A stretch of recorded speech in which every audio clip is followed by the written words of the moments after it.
Fresh Morning. Fresh Morning. Vous êtes sur les 104.5 Urban FM, la station urbaine, et vous écoutez le Fresh Morning. On est avec Jean-Paul. Jean-Paul, bonjour. Bonjour Fresh. Comment tu vas? Ça va très bien. Tu as passé un bon week-end? Bon week-end, je ne sais pas, parce qu'il était chargé en émotions. J'étais à l'intérieur du pays pour le décès d'une belle-sœur. Et donc, comme toute cérémonie funéraire, il y a beaucoup d'émotions, donc c'était quand même assez difficile. Sans oublier le voyage aller-retour qui était quand même assez éprouvant aussi. D'accord. Ouais. On parle de quoi ce matin pour l'actualité internationale? Pour l'actualité internationale, on va parler de l'Algérie. L'Algérie et la France qui a vendredi dernier procédé à la restitution des restes de combattants qui avaient participé à la lutte contre la colonisation de l'Algérie.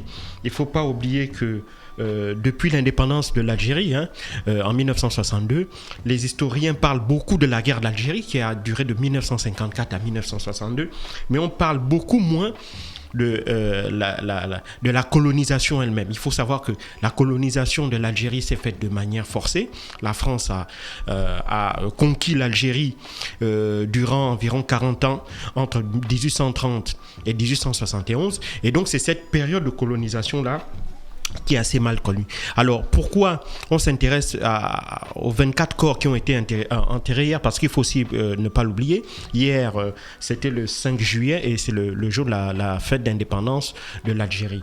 Et donc, ces 24 combattants-là, dont les dépouilles avaient été restituées par la France vendredi dernier, étaient détenus au Muséum national d'histoire naturelle de Paris depuis près de 132 ans.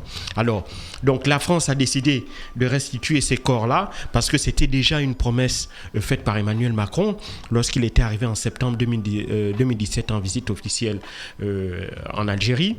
Il s'agissait dans cette restitution-là de s'inscrire dans une démarche de réconciliation et puis une démarche aussi de reconnaissance sur le passé parfois trouble de la France en Algérie.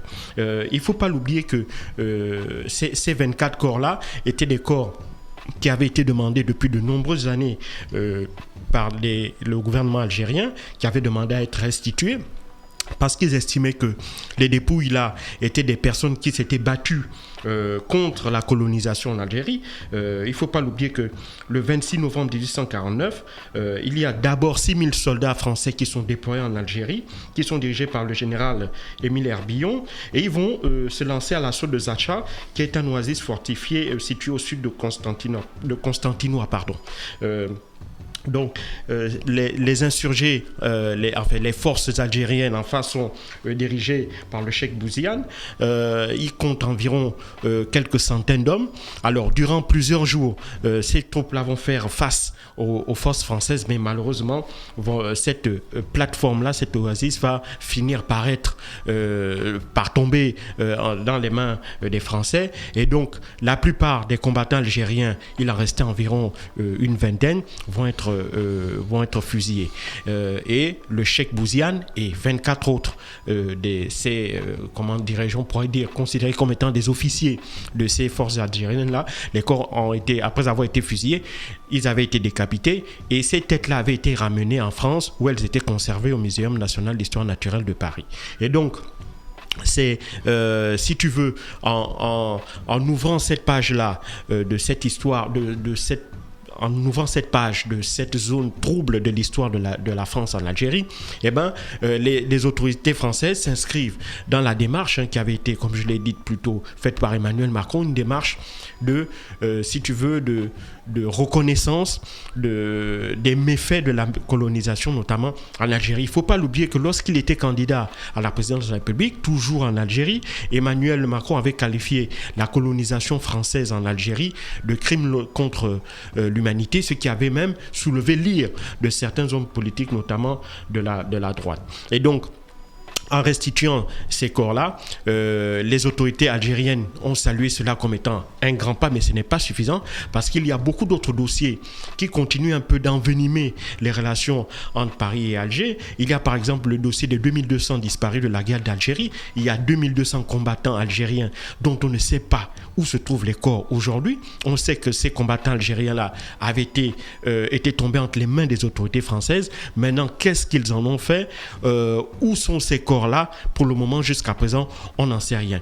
Il y a aussi le problème de la situation dans le Sahara algérien, notamment durant environ une quinzaine d'années. Le Sahara algérien était la zone où la France procédait aux essais des bombes nucléaires. Il ne faut pas l'oublier, jusqu'en 1960-61, c'est au sud du Sahara que la France procédait à ces essais nucléaires. Une fois que l'Algérie, bien entendu, va accéder à l'indépendance en 1962, la France va délocaliser ces sites d'essais nucléaires vers le Pacifique et ils vont continuer à procéder là-bas des essais nucléaires jusqu'en 1995, notamment avec l'arrivée de Jacques Chirac. Bien entendu, sous Mitterrand, les essais avaient été suspendus vers 89, mais Chirac en 95 va rétablir ces essais nucléaires là dans le Pacifique jusqu'en 1997, jusqu'en 1997.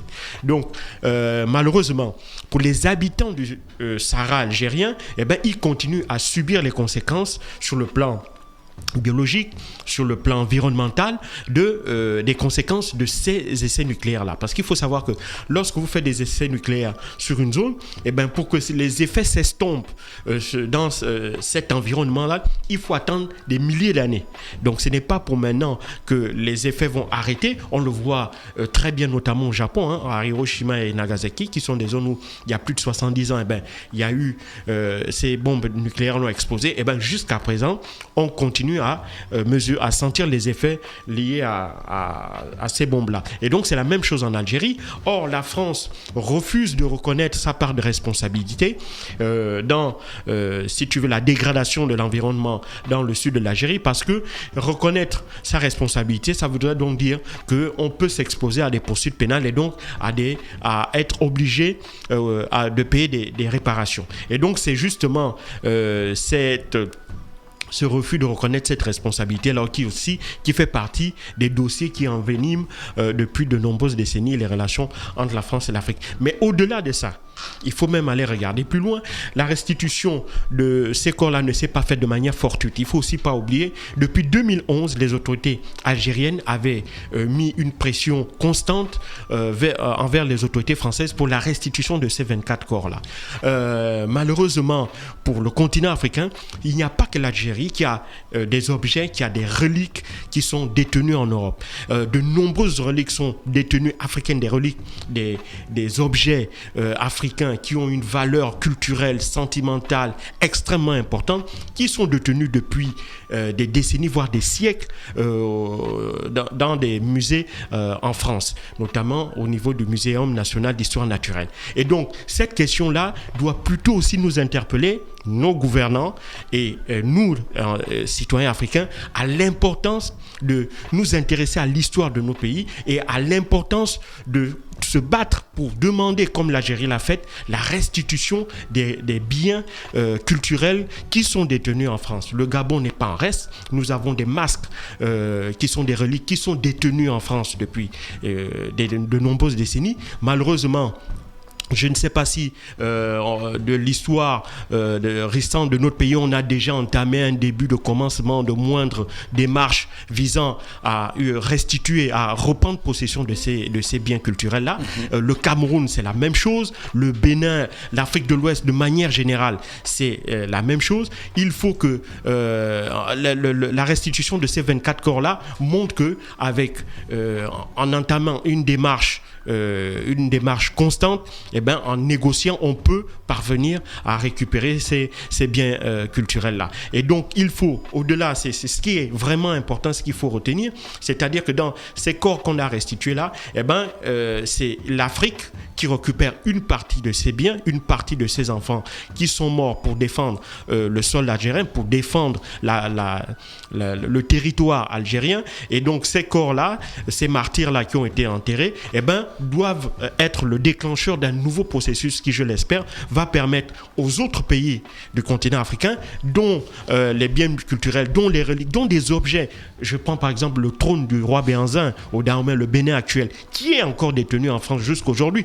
Donc, vous imaginez le trône d'un roi, c'est quelque chose d'extrêmement important. Or, c'est détenu en France aujourd'hui. Il faut que tous ces biens-là soient restitués aux Africains, mais cette restitution-là ne se fera jamais si nous-mêmes, nous ne prenons pas conscience de le préjudice que nous subissons du fait que ces biens, ces reliques-là, ces objets-là qui nous appartiennent et qui constituent même l'essence de ce que nous sommes en tant qu'individus, en tant qu'Africains. Et donc, si ces objets-là continuent à être gardés en Europe, eh ben, nous serons comme des acculturés, nous sommes comme des gens vidés de toute substance à l'intérieur. Donc, nous serons toujours sous la coupole, je parle mentalement, intellectuellement de la France. Donc, pour revenir à une véritable prise de conscience de notre authenticité en tant qu'Africains, je pense que la démarche qui a été initiée par l'Algérie et pour laquelle elle a obtenu le premier gain de cause par la restitution de ce corps-là doit servir également de déclencheur pour les autres pays africains pour qu'eux aussi rentrent dans cette démarche-là et demandent solennellement à la France de restituer l'ensemble des biens culturels africains qu'elle a, pour la plupart, il ne faut pas aussi l'oublier, volés, spoliés, arrachés aux Africains. Il ne faut pas oublier que après la Seconde Guerre mondiale, on a traqué les dignitaires nazis qui avaient volé les Juifs, qui avaient volé des biens des Juifs, que ce soit des tableaux de maîtres, des bijoux, etc. On a restitué une grande partie de ces biens-là à ces familles juives et à Israël, mais pour ce qui concerne les Africains, eh ben, on n'a jamais restitué le moindre objet. Si on en a restitué, en tout cas, ça constitue une infime partie, mais la plupart ou la grande majorité des objets qui ont été pris par la France reste encore la possession des autorités françaises, et ça, c'est quelque chose qui est inacceptable jusqu'aujourd'hui. Merci Jean-Paul qui revenait donc sur la sortie du président algérien ce matin sur les 104.5 Urban FM, la station urbaine dans le Da Fresh Morning, le réveil matinal le plus haut de la capitale sur la radio la plus haute de la capitale. Da Fresh Morning.